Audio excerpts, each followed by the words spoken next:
ಅದಕ್ಕೆ ನಮ್ಮ ಲೋಕಸಭಾ ಸದಸ್ಯರಿಗೆ ರೈತ ಮುಖಂಡರು ರೈತರು ನಾವು ಈ ರೀತಿ ಪ್ರತಿಭಟನೆಯನ್ನು ಮಾಡ್ತಾ ಇದ್ದೀವಿ, ನೀವು ಬಂದು ನಮಗೆ ಬೆಂಬಲ ಕೊಡಬೇಕು, ಸಹಕಾರ ಕೊಡಬೇಕು ಅಂದಾಗ ಚಿಕ್ಕಬಳ್ಳಾಪುರದ ಕೇಂದ್ರದಲ್ಲಿ ಅವ್ರು ಭಾಗವಹಿಸ್ತಾ ಇದ್ರೆ ನಮ್ಮ ನಾಯಕರು ರೈತರಿಗೆ ಸ್ಪಂದನೆ ಮಾಡ್ತಕ್ಕಂಥ ಕೆಲಸ ಮಾಡಲೇಬೇಕಾಗುತ್ತೆ. ಅವತ್ತು ಡಾಕ್ಟ್ರು ಚಿಕ್ಕಬಳ್ಳಾಪುರದಾಗ ದೇವನಹಳ್ಳಿನಲ್ಲಿ ಸಹ ಭೂಮಿ ಸ್ವಾಧೀನ ಪಡಿಸ್ಕೊಳೋದಕ್ಕೆ ವಿರೋಧವಾಗಿ ರೈತರಿಗೆ ಎಲ್ಲ ಅನ್ಯಾಯ ಆದರೆ ಅದು ನಿಂತ್ಕೊಂಡು ಕೆಲಸ ಮಾಡ್ತಕ್ಕಂಥ ಕೆಲಸ ನಮ್ಮ ಲೋಕಸಭಾ ಸದಸ್ಯರು ಮಾಡ್ತಾ ಇದ್ದಾರೆ. ಇವತ್ತು 25 ದಿನದಿಂದ ಮಾಡ್ತಾ ಇದ್ದಾರೆ. ಇವತ್ತು ಕಾಂಗ್ರೆಸ್ನವರು ಅದಕ್ಕೆ ಬೆಂಬಲ ಮಾಡೇ ಮಾಡ್ತಾರೆ. ಹಾಗೆ ಕೈಗಾರಿಕೆಗಳನ್ನ ಬರಬೇಕು ಅಂತಕ್ಕಂಥ ದೃಷ್ಟಿಯಿಂದ ಅವ್ರು ಮಾಡೇ ಮಾಡ್ತಾರೆ. ಆಗಿರ್ತಕ್ಕಂಥ ಜನಪ್ರತಿನಿಧಿಗಳಾಗಿರ್ತಕ್ಕಂಥ ಶಾಸಕರು ರೈತರ ಪರವಾಗಿ ನಿಂತ್ಕೋಬೇಕು. ಜಮಕೋಟೆ ಹೋಬಳಿನಲ್ಲಿ ಅವ್ರಿಗೆ ಮತವನ್ನು ಕೊಟ್ಟು ಅವ್ರ ಪರವಾಗಿ ಸುಮಾರು ಸಾವಿರಾರು ಜನ ರೈತರು ನಿಂತ್ಕೊಂಡಾಗ ಅವರು 25 ದಿನದಿಂದ ಮಾಡಿದಾಗ ಅವರು ಹೋಗಿ ನಿಂತ್ಕೊಂಡು ಬೆಂಬಲ ಕೊಟ್ಟು ರೈತರ ಪರವಾಗಿ ಹೋರಾಟ ಮಾಡ್ತಕ್ಕಂಥ ಕೆಲಸ ಮಾಡಬೇಕು ಅಂತಕ್ಕಂಥ ದೃಷ್ಟಿಯಿಂದ ನಮ್ಮ ನಾಯಕರು ಮಾತಾಡಿದ್ದಾರೆ. ಅದು ಬಿಟ್ಟರೆ ಇನ್ನೇನು ಈಗ ಫಲವತ್ತಾಗಿರ್ತಕ್ಕಂಥ ಭೂಮಿ ಕೈಗಾರಿಕೆಗೆ ತೆಗೆದುಕೊಂಡ್ರೆ ರೈತರು ಏನಾಗಬೇಕು, ಅವ್ರು ಕೊಡ್ತಕ್ಕಂಥ 1 ಕೋಟಿ 1.25 ಕೋಟಿ 2 ದಿನ ರೈತರ ಹತ್ರ ಇರುತ್ತೆ. ಆ ದುಡ್ಡು ಖರ್ಚಾದ್ಮೇಲೆ ಕೆಲಸಕ್ಕೆ ಅವ್ರಿಗೆ ಹೋಗ್ಬೇಕಾಗುತ್ತೆ 10,000 15,000 ರೂಪಾಯಿ ಕೆಲಸಕ್ಕೆ. ಆದ್ರಿಂದ ಯಾವುದೇ ಕಾರಣಕ್ಕೂ ನಾನು ರೈತರ ಪರವಾಗಿ ನಿಂತ್ಕೊತೀನಿ, ಭೂಮಿಯನ್ನು ಕೊಡೋದಕ್ಕೆ ಬಿಡೋದಿಲ್ಲ. ಆಗಿರ್ತಕ್ಕಂಥ ಜನಪ್ರತಿನಿಧಿಗಳು ಈ ಬೆಂಬಲವಾಗಿ ನಿಂತ್ಕೊಬೇಕಾಗಿತ್ತು ಅಂತಕ್ಕಂಥ ಉದ್ದೇಶದಿಂದ ನಮ್ಮ ನಾಯಕರು ಮಾತಾಡಿದ್ದಾರೆ. ಆ ಕೆಲಸ ಅವರು ಮಾಡಬೇಕಾಗಿತ್ತು. ಇವತ್ತು ನಮಗೆ ನಮ್ಮ ಲೋಕಸಭಾ ಕ್ಷೇತ್ರಕ್ಕೆ ಬರದೇ ಇದ್ರೂ ಸಹ ರೈತರು ಧರಣಿ ಮಾಡ್ತಾ ಇದ್ದಾರೆ, ರೈತರ ಕಷ್ಟಕ್ಕೆ ನಿಂತ್ಕೊಬೇಕು ಅಂತಕ್ಕಂಥ ಒಂದೇ ಉದ್ದೇಶದಿಂದ ಆ ಧರಣಿಯಾಗಿ ಹೋಗಿ ಭಾಗವಹಿಸಿ ಅವರ ಬೆಂಬಲವನ್ನು ಕೊಟ್ಟಿರ್ತಕ್ಕಂಥ ಕೆಲಸ ಮಾಡಿದ್ದಾರೆ. ಮುಖಂಡರು ನಿನ್ನೆ ಪ್ರತಿಗೋಷ್ಠಿಯನ್ನು ಮಾಡಿದ್ದಾರೆ. ಅವರು ಅರ್ಥ ಮಾಡ್ಕೊಬೇಕಾಗುತ್ತೆ. ಅವರು ಈ ಪ್ರತಿಗೋಷ್ಠಿ ಮಾಡೋದ್ರ ಬದಲು ಆ ಪ್ರತಿಭಟನೆಯಾಗಿ ಹೋಗಿ ಭಾಗವಹಿಸಿದ್ರೆ ಅದಕ್ಕೆ ಅವ್ರಿಗೂ ಬೆಲೆ ಬರ್ತಾ ಇತ್ತು. ಆ ರೀತಿ ಕೆಲಸ ಮಾಡಬೇಕಾಗುತ್ತೆ. ರೈತರಿಗೆ ನಮ್ಮ ನಾಯಕರು ರೈತರಿಗೆ ಎಲ್ಲಿ ಅನ್ಯಾಯ ಆದ್ರೆ ಅಲ್ಲಿ ಹೋಗಿ ನಿಂತ್ಕೊಂಡು ಕೆಲಸ ಮಾಡ್ತಕ್ಕಂಥ ಕೆಲಸ ಅವರು 365 ದಿನನೂ ಮಾಡ್ತಕ್ಕಂಥ ಕೆಲಸ ಮಾಡೇ ಮಾಡ್ತಾರೆ. ಇನ್ನು ಕೆಲವು ಮುಖಂಡರು ಹೇಳಿದ್ರು ಅಡ್ಜಸ್ಟ್ಮೆಂಟ್ ರಾಜಕಾರಣ ಮಾಡ್ತಾ ಇದ್ದಾರೆ ಅಂತ. ಅಡ್ಜಸ್ಟ್ಮೆಂಟ್ ರಾಜಕಾರಣ ಮಾಡ್ತಕ್ಕಂಥ ಅವಶ್ಯಕತೆ ಅವ್ರಿಗಿಲ್ಲ. ಅವ್ರೇನು ಎಲೆಕ್ಷನ್ಗೆ ನಿಂತಿಲ್ಲ. ಇವತ್ತು DCC ಬ್ಯಾಂಕ್ ಚುನಾವಣೆ ಆಯಿತು. DCC ಬ್ಯಾಂಕ್ ಚುನಾವಣೆ ಆದಾಗ ಅವ್ರು ಫಾರಿನ್ನಲ್ಲಿದ್ದರು. ನಾನು ಒಬ್ಬ ಅಭ್ಯರ್ಥಿಯಾಗಿ ಸ್ಪರ್ಧೆ ಮಾಡಿದೆ. ನಾನು ಕೂಡ ಅವ್ರು ಮಾತಾಡೋಕ್ಕಾಗಿಲ್ಲ. ನಮ್ಮ ಲೋಕಸಭಾ ಸದಸ್ಯರು ನಾನು ಕೂಡ ಮಾತಾಡೋಕ್ಕಾಗಿಲ್ಲ. ಅಪ್ಲಿಕೇಶನ್ ಹಾಕ್ಬೇಕಾಗಿದ್ರೆ ಅವ್ರು ನಿಂತ್ಕೊಂಡವರು ಲೋಕಸಭಾ ಸದಸ್ಯರನ್ನ ಅನುಮತಿ ತೆಗೆದುಕೊಳ್ಬೇಕಾಗಿತ್ತು. ಅವ್ರನ್ನ ಮಾತಾಡಿ ಅಭ್ಯರ್ಥಿ ಆಗಬೇಕಾಗಿತ್ತು. ಆ ಕೆಲಸ ಮಾಡಿಲ್ಲ. ಆಗ ಈಗ ನಾನು ನಿಂತಾಗ ನನಗೆ ತೊಂದರೆ ಆಗಬೇಕಾಗಿದ್ರೆ ಕೆಲವು ನಮ್ಮ ಮುಖಂಡರು ನಂಗೆ ತೊಂದರೆ ಕೊಟ್ಟಾಗ ನಾನು ಅವ್ರನ್ನ ಅಡ್ಜಸ್ಟ್ ಮಾಡ್ಕೊಳ್ಬೇಕಾಗುತ್ತೆ. ನಮ್ಮ ಮತ ಅವರಲ್ಲಿ ಮತ ನಾವು ತೆಗೆದುಕೊಂಡ್ರೆ ನಮ್ಮ ಮತ ಅವ್ರು ಕೊಡಲೇಬೇಕಾಗ. ಅದೇನು ಮುಚ್ಚುಮರ ಏನಿಲ್ಲ. ಆ ಚುನಾವಣೆ ಆಯಿತು. DCC ಬ್ಯಾಂಕ್ ಚುನಾವಣೆಗೂ ಲೋಕಸಭಾ ಸದಸ್ಯರಿಗೆ ಯಾವುದೇ ರೀತಿ ಸಂಬಂಧ ಇಲ್ಲ. ಲೋಕಸಭಾ ಸದಸ್ಯರು ಆಗ ಅಭ್ಯರ್ಥಿನಾಗಿರಿ ಮಾತಾಡಿರ್ತಕ್ಕಂಥ ಕೆಲಸ ಮಾಡಿಲ್ಲ. ಆ ರಾಜಕಾರಣ ಅಡ್ಜಸ್ಟ್ಮೆಂಟ್ ರಾಜಕಾರಣ DCC ಬ್ಯಾಂಕ್ದು ಅವಶ್ಯಕತೆ ಇಲ್ಲ. ಎರಡನೇದಾಗಿ ಶಿವಮೊಗ್ಗ ಚುನಾವಣೆ ಆಯಿತು.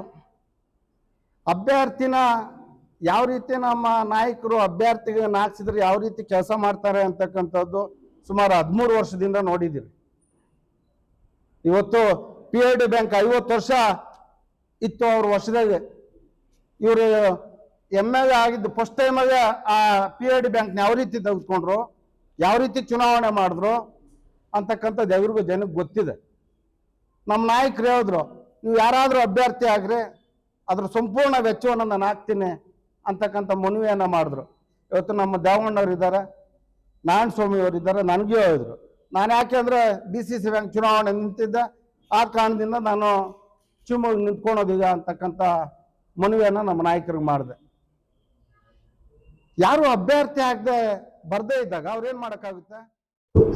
JDSನ ನಮ್ಮ ಮಿತ್ರ ಪಕ್ಷವಾದಂಥ JDSನ ಕೆಲವು ಮುಖಂಡರುಗಳು ಬಂದು ಇಲ್ಲಿ ಒಂದು ಪತ್ರಿಕಾ ಹೇಳಿಕೆಯನ್ನು ಕೊಟ್ಟಿದ್ದಾರೆ, ಪ್ರೆಸ್ ಮೀಟನ್ನು ಮಾಡಿದ್ದಾರೆ. ನಾನು ರಾಜಣ್ಣವ್ರಿಗೆ ಹೇಳಿದ್ದು, ನಮ್ಮ ಸಂಸದರು ಏನು BN ರವಿಕುಮಾರ್ ಅವರು ಶಾಸಕರಿದ್ದಾರೆ, ಅವರ ಬಗ್ಗೆ ಏನಾದರೂ ಮಾತಾಡಿದ್ರ ಅದನ್ನು ಸ್ವಲ್ಪ ಕ್ಲಾರಿಫಿಕೇಶನ್ ಕೊಡಪ್ಪ, ನೀನಿದ್ದೆ ಅಲ್ಲಿ ಫಂಕ್ಷನಲ್ಲಿ ಇದ್ದಂಥವರು ಯಾರಿದ್ದಾರೋ ಅವರು ಹೇಳ್ರಿ ಅಂತ ಹೇಳಿದ್ರು. ಆದರೆ ಇವರು ಹೋರಾಟ ಏನು ನಡೀತಾ ಇದೆ ಅದು ಎರಡನೇ ಪ್ರಶ್ನೆ. ಯಾಕೆಂದರೆ ಅದು ಶಿಡ್ಲಘಟ್ಟ ತಾಲೂಕು ಸಂಬಂಧಪಟ್ಟಂಥದ್ದು. ಅಲ್ಲಿ 2 ರೈತ ಸಂಘಗಳು ಉಟ್ಕೊಂಡಿದೆ. ಕೆಲವರು ಬೇಕು ಅಂತ ಇದ್ದಾರೆ, ಕೆಲವರು ಬೇಡ ಅಂತ ಇದ್ದಾರೆ. ಈಗಾಗಲೇ ನಾವು 800 ಎಕರೆ ಫಲವತ್ತಾದ ಭೂಮಿನ ಬಿಡಿಸಿದ್ದೀವಿ ಅಂತಲೂ ಶಾಸಕರು ಕರೆಯವರು ನೆನ್ನೆ ಹೇಳಿದ್ದಾರೆ. ಅದ್ರ ಬಗ್ಗೆ ಎರಡು ಮಾತಿಲ್ಲ. ಆದರೆ ಇಲ್ಲಿ ಬಂದಿರತಕ್ಕಂಥ ವಿಷಯ ಏನು, ನೆನ್ನೆ ಮಾತಾಡಿರ್ತಕ್ಕಂಥ ಮುಖಂಡರುಗಳು ನಮ್ಮ ಡಾಕ್ಟರ್ ಸುಧಾಕರ್ ಅವ್ರ ಬಗ್ಗೆ ಚೀಮೂಲ್ ಎಲೆಕ್ಷನ್ನಲ್ಲಿ ಏನು ಈಗ ಅವರು ಚುನಾವಣೆಯನ್ನು ಚಿಕ್ಕಬಳ್ಳಾಪುರ ತಾಲೂಕಲ್ಲಿ ಅಲ್ಲಿ ಒಂದು ಕ್ಯಾಂಡಿಡೇಟ್ನ ಹಾಕಿ ಗೆಲ್ಸೋಕ್ಕಾಗಲಿಲ್ಲ, ಅದು ಅವರು ಬೇರೆ ಕಾಂಗ್ರೆಸ್ನವ್ರಿಗೆ ಸಪೋರ್ಟ್ ಮಾಡಿದ್ದಾರೆ ಅನ್ನೋ ಒಂದು ಮಾತನ್ನು ಹೇಳಿದ್ದಾರೆ. ನಾನು ಪ್ರಾಮಾಣಿಕವಾಗಿ ಹೇಳಬೇಕಾದ್ರೆ ಭಾಳ ಪ್ರಯತ್ನ ಮಾಡಿ 15 ದಿನ ತಿಂಗಳ ಕಾಲ ಅವರು ಆ ಒಂದು ನಂದಿ ಭಾಗದಲ್ಲಿ ಒಂದು ಕ್ಯಾಂಡಿಡೇಟನ್ನು ಹಾಕಲೇಬೇಕು ಅಂತೇಳಿ ಇಲ್ಲಿ ದೇವಪ್ಪನವ್ರು ಕೂತಿದ್ದಾರೆ, ದೇವಣ್ಣವರು ಅವ್ರನ್ನೂ ಬಲವಂತ ಮಾಡಿದ್ದಾರೆ. ಆಮೇಲೆ ನಮ್ಮ ಇನುಪನಹಳ್ಳಿ ನಾರಾಯಣಸ್ವಾಮಿ ಅವ್ರನ್ನ ಬಲವಂತ ಮಾಡಿದ್ದಾರೆ. ಇನ್ನು ಬೇರೆ ಬೇರೆ ನಾಯಕರುಗಳನ್ನು ಕೂಡ ಬಲವಂತ ಮಾಡಿ ನೀವು ನಿಂತ್ಕೊಳ್ಲೇಬೇಕು, ಅಲ್ಲಿ ನಮ್ಮ ಕ್ಯಾಂಡಿಡೇಟ್ ಗೆಲ್ಲಬೇಕು, ಅಲ್ಲಿ ಮತಗಳಿರ್ತಕ್ಕಂಥದ್ದು JDS ಮತ್ತು BJP ಮತಗಳಿರ್ತಕ್ಕಂಥದ್ದು. ನಾನು ನಿಂತು ಮನೆ ಮನೆಗೆ ಹೋಗಿ ಚುನಾವಣೆ ಮಾಡಿ ನಿಮ್ಮನ್ನು ಗೆಲ್ಲಿಸ್ತೀನಿ ಅಂದಾಗ ಯಾರೊಬ್ಬರು ಕೂಡ ಅಲ್ಲಿ ಮುಂದೆ ಬರಲಿಲ್ಲ. ವಾಸ್ತವಾಂಶ ಹೇಳ್ತಾ ಇದ್ದೀನಿ. ಅವರು ಭಾಳಷ್ಟು ಪ್ರಯತ್ನ ಮಾಡಿದ್ರು, ಪ್ರಾಮಾಣಿಕವಾಗಿ ಪ್ರಯತ್ನ ಮಾಡಿದ್ರು, ಯಾರೂ ಮುಂದೆ ಬರಲಿಲ್ಲ. ಅದಕ್ಕೆ ಯಾರೋ ಒಬ್ಬರು ಜಾತ್ವಾರ ಹೊಸಳ್ಳಿ ಒಬ್ಬ JDSನ ಒಬ್ಬ ಅಧ್ಯಕ್ಷನ ಕರ್ಕೊಂಬಂದು ಅಲ್ಲಿ ನಾಮಿನೇಷನ್ ಹಾಕಿದ್ರು. ಕೊನೆಗೆ ಅವರು ಕೂಡ ಕೊನೆ ಗಳಿಗೆಯಲ್ಲಿ ನಾಮಿನೇಷನ್ ಯಾರನ್ನೂ ಕೇಳಿದ್ರೆ ವಾಪಸ್ ತಗೊಂಡ್ರು. ಇಂಥ ಸಂದರ್ಭದಲ್ಲಿ ಇನ್ನೇನು ಮಾಡೋಕ್ಕಾಗ್ತದೆ? ಆಯ್ತಪ್ಪ, ನಾವು ಅಲ್ಲಿ ತಟಸ್ಥರಾಗ್ಬಿಟ್ರು. ಅವರ ನಂದಿ ಕ್ಷೇತ್ರಕ್ಕೆ ಚುನಾವಣೆಗೂ ಹೋಗಲಿಲ್ಲ, ಯಾರೊಬ್ಬರ ಪರವಾಗಿ ಮತನೂ ಕೇಳಿಲ್ಲ. ಇದು ಶುದ್ಧ ಸುಳ್ಳು ಅವ್ರು ಹೇಳಿರ್ತಕ್ಕಂಥದ್ದು. ಯಾರೋ ಒಬ್ಬರಿಗೆ ಸಪೋರ್ಟ್ ಮಾಡಿದ್ರು ಅಂತ ಹೇಳಿದ್ರಲ್ಲ, ಇದು ಖಂಡಿತ ಸರ್ವದಾ ತಪ್ಪಿದು. ಅದನ್ನು ನಾನು ಬೇಕಾದರೆ ಘಂಟಾಘೋಷವಾಗಿ ಹೇಳ್ತೀನಿ. ಅವರು ಬಂದು ಪೆರೇಸಂದ್ರ ಚುನಾವಣೆ ಪ್ರಾಮಾಣಿಕವಾಗಿ ನನ್ನ ಜೊತೆ ಇದ್ದು ಪ್ರಾಮಾಣಿಕವಾಗಿ ಪ್ರಯತ್ನ ಮಾಡಿ ಆ ಚುನಾವಣೆಯನ್ನು ಮಾಡಿ ನನ್ನ ಗೆಲುವಿಗೆ ಅವರು ಕಾರಣಕರ್ತರಾಗಿದ್ದಾರೆ. ನನಗೆ ಅಷ್ಟು ಗೊತ್ತಿದೆ. ಅಲ್ಲಿ ಅವ್ರು ನೆನ್ನೆ ಆಪಾದನೆ ಮಾಡಿರೋದು ಶುದ್ಧ ಸುಳ್ಳು ಅಂತ ನಾನು ಈ ಸಂದರ್ಭದಲ್ಲಿ ಹೇಳಲಿಕ್ಕೆ ಬಯಸ್ತಾ ಇದ್ದೀನಿ. ಇನ್ನು ರೈತ ಪರ ಹೋರಾಟದಲ್ಲಿ ಅವ್ರೇನು ಭಾಗಿಯಾಗಿದ್ರು, ಅದು BN ರವಿಕುಮಾರ್ ಹೆಸರು ಹೇಳಿದ್ರು ಬಿಟ್ಟರು ಅನ್ನೋದು ನನಗೆ ಗೊತ್ತಿಲ್ಲ. ಅದಕ್ಕೆ ಅವ್ರು ಬಂದು ಏನು ನಮ್ಮ ರವಿಕುಮಾರ್ ಅವರ ಮುಖಂಡರುಗಳು, ಅವರ ಜೊತೆ ಇರ್ತಕ್ಕಂಥ ಮುಖಂಡರು ನೆನ್ನೆ ಪ್ರೆಸ್ ಮೀಟ್ ಮಾಡಿದ್ದಾರೆ. ನಾನು ಹೇಳೋದು ಇಷ್ಟೇ, ಇದು JDS ಮತ್ತು BJP ನಾವು ಇವತ್ತು NDA ಪಕ್ಷದಲ್ಲಿದ್ದೀವಿ, ಮಿತ್ರ ಪಕ್ಷಗಳು. ಈಗ ಸುಧಾಕರ್ ಅವ್ರಿಗಿರ್ಬೋದು ಅಥವಾ BN ರವಿಕುಮಾರ್ ಇರ್ಬೋದು, ಏನಾದರೂ ಭಿನ್ನಮತ ಬಂದಿದ್ರೆ ನಾವು ಪ್ರಾಮಾಣಿಕವಾಗಿ ಎರಡೂ ಪಕ್ಷದ ರಾಜ್ಯ ಮುಖಂಡರುಗಳ ಹತ್ರ ಮಾತಾಡಿ ಇವರನ್ನು ಒಟ್ಟಿಗೆ ತಗೊಂಡೋಗುವಂಥ ಕೆಲಸವನ್ನು ಮಾಡಲಿಕ್ಕೆ ನಾವು ಪ್ರಯತ್ನ ಮಾಡ್ತೀವಿ. ಅಷ್ಟು ಬಿಟ್ಟರೆ ಒಬ್ಬರ ಮೇಲೆ ಒಬ್ಬರು ಹೆಸರು ಚಾಟ ಮಾಡೋದು ಬೇಕಾಗಿಲ್ಲ. ಈಗ ಸುಧಾಕರ್ ಅವರು ರೈತರ ಪರವಾಗಿ ಹೋಗಿದ್ದಾರೆ, ರೈತರ ಆ ವಿಷಯದಲ್ಲಿ ಅವರ ಬದ್ಧತೆ ಇದೆ, ಮಾಡಿದ್ದಾರೆ. ಇನ್ನೊಂದು ಚೀಮುಲ್ ಇಲ್ಲಿ ಏನು ರಚನೆ ಆಗಬೇಕಾಗಿದ್ರೆ ಮೊದಲನೇ ಪ್ರಯತ್ನ ಮಾಡಿರ್ತಕ್ಕಂಥವ್ರು ಯಾರಪ್ಪ ಅಂದರೆ ಡಾಕ್ಟರ್ ಸುಧಾಕರ್ ಅವರು. ಇವತ್ತು ಚೀಮುಲ್ ಇಲ್ಲಿ ಬಂದಿದೆ ಅಂದರೆ ಅವರ ಅವಿರತ ಪ್ರಯತ್ನ. ಏನು ಬಸವರಾಜ ಬೊಮ್ಮಾಯಿ ಅವರು ಮುಖ್ಯಮಂತ್ರಿಗಳಾಗಿದ್ದಾಗ, ಇವರು ಸಚಿವರಾಗಿದ್ದಾಗ ಸಂದರ್ಭದಲ್ಲಿ ಆ ಒಂದು ಚೀಮುಲ್ ಮಾಡಲಿಕ್ಕೆ ಪ್ರಥಮ ಪ್ರಯತ್ನನೇ ಅವ್ರದ್ದು. ಅದು ಏನೋ ಕೋರ್ಟ್ಗಳಿಗೆ ಹೋಗಿ ಏನೇನೋ ಆಯಿತು, ಕೊನೆಗೆ ಇಲ್ಲಿ ಏನಾಗಿತ್ತು ಅದನ್ನೇ ಕೋರ್ಟಲ್ಲಿ ಅಪ್ಡೇಟ್ ಹಾಕಿ ಕಾಂಗ್ರೆಸ್ನವರು ಅದನ್ನು ಮಾಡಿ ಚೀಮುಲ್ ಅಂತ ಮಾಡಿದ್ರು. ಹಾಗಾಗಿ ಚೀಮೂಲಲ್ಲಿ ಅವ್ರು ಎಲ್ಲರನ್ನೂ ಹೆಚ್ಚಿನ ಬಹುಮತವನ್ನು ತಗೋಬೇಕು ಅಂತೇಳಿ ಇವತ್ತು ನಾವು ನಮ್ಮ ಲೇಡಿ ಕ್ಯಾಂಡಿಡೇಟ್ ಪರವಾಗಿ ಡಾಕ್ಟರ್ ಸುಧಾಕರ್ ಅವರು ಸಾಕಷ್ಟು ಹೋರಾಟ ಮಾಡಿದ್ರು. ಮಂಚೇನಹಳ್ಳಿಯಲ್ಲಿ ನಮ್ಮ ಕ್ಯಾಂಡಿಡೇಟ್ನ ಹಾಕಿ ಅಲ್ಲಿ ಕೂಡ ಹೋರಾಟ ಮಾಡಿದ್ರು. ಗೋರಿಬಿದನೂರಲ್ಲಿ ಹೋರಾಟ ಮಾಡಿದ್ರು. ಗುಡಿಬಂಡೆಯಲ್ಲಿ ಕೂಡ JDS ಮಿತ್ರ ಪಕ್ಷ ಅಲ್ಲಿ ಕೂಡ ಯಾರೋ ಒಬ್ಬರು ನಿಂತಿದ್ದು ಅವ್ರ ಪರವಾಗಿ ಹೋರಾಟ ಮಾಡಿದ್ರು. ಇದು ಚುನಾವಣೆ ಅಂದಮೇಲೆ ಸೋಲು ಗೆಲುವು ಇದ್ದಂಥದ್ದೇ. ಆ ರೀತಿ ಇವರು ಪ್ರಯತ್ನ ಮಾಡಿದರೆ ಆಗ್ತದೆ. ಪ್ರಯತ್ನ ಅಂತೂ 100ಕ್ಕೆ 100 ಮಾಡಿದ್ದಾರೆ.